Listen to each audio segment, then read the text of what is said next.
Olá, meu nome é Lucas Henrique e sob a orientação do professor Dr. Felipe Aracaki, desenvolvi o projeto Representação de Objetos em Ambientes Digitais e estudo do Bibliographic Framework.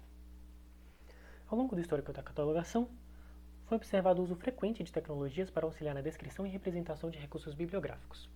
O MARC foi um dos primeiros instrumentos criados para compartilhamento de dados, de forma a automatizar o processo de catalogação e mudou de forma significativa como a catalogação era realizada na época. Ele se tornou muito popular e foi amplamente utilizado por várias instituições nas últimas 5 décadas. Porém, com as novas tecnologias e principalmente com o surgimento da web, foram apresentadas mudanças substanciais a partir dos novos modelos conceituais propostos pelo FRBR e pelo RDA para descrição e representação de recursos bibliográficos. Por causa dessas mudanças, a Library of Congress decide criar então, em 2011, a iniciativa BibFrame. Ela surge com o objetivo de repensar e, no longo prazo, implementar um novo ambiente bibliográfico, que possibilite a integração das bibliotecas à web e ao ambiente de dados ligados. Nesse contexto, o objetivo desse projeto é realizar um levantamento do estado da arte sobre BibFrame, e entre os objetivos específicos estavam identificar a produção científica sobre BibFrame e apresentar as tecnologias para a implementação do mesmo. A metodologia consiste em um estudo exploratório e descritivo, com abordagem teórica e qualitativa.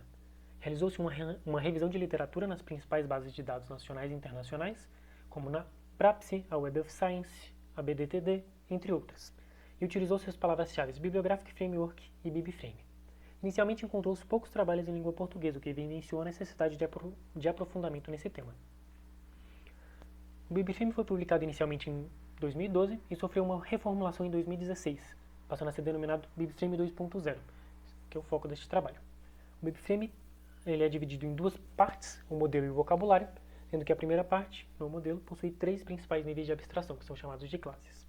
Essas classes são a obra, que está no nível de abstração mais alto e identifica a essência conceitual do que está sendo catalogado, a instância, que reflete a materialização e a individualização da obra, e por último o item, que é a cópia física ou digital da instância.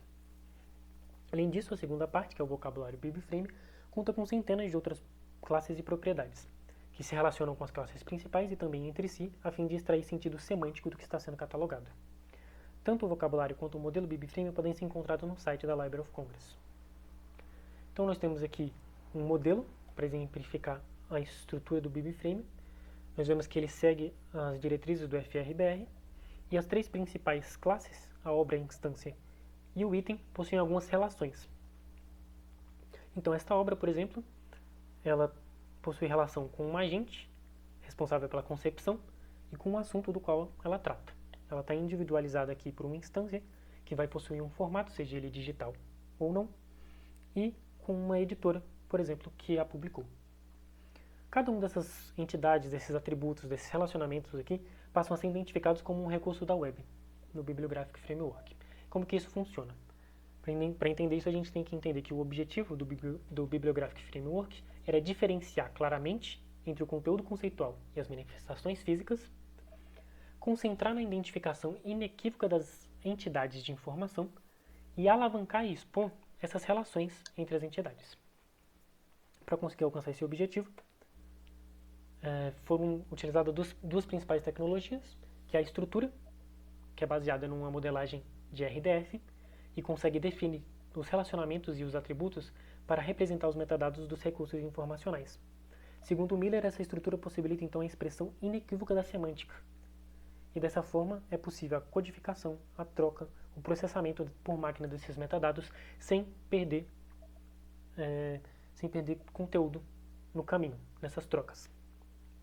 Outro recurso muito utilizado são os identificadores uniformes, os URIs, que possibilitam a identificação inequívoca de um recurso.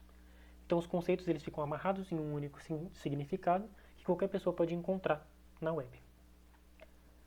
Para exemplificar, nós temos aqui essa tripla RDF, que funciona desta forma. A classe BibFrame assume a função de sujeito, enquanto a propriedade a função do predicado.